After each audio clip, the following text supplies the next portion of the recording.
लग्नाचं सगळं काम तुझ्या एकटीच्या जीवावर सोडलंय, बाकी कुणी काही तयारी करायला नाहीच आहे.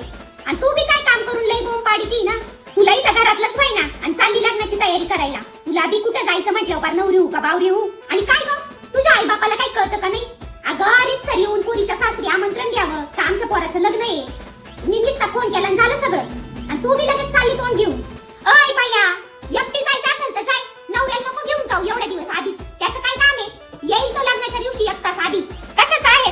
आमच्या इकडे नाही देती बाई पोरीच्या सासरच्या आहेत, पण जर द्यायचंच असेल ना तर कपाटातून मी काढून ठेवीन एक साडी आणि टोपी टावेल. जाय घेऊन तेच, कशाला नवीन आणायचं. आणि ना तुझ्या भावाच्या लग्नाला आपले सगळे पाहुणे रावळे येतील, तेव्हा ना त्यांचं सगळ्यांचा नीट मानपान झाला पाहिजे.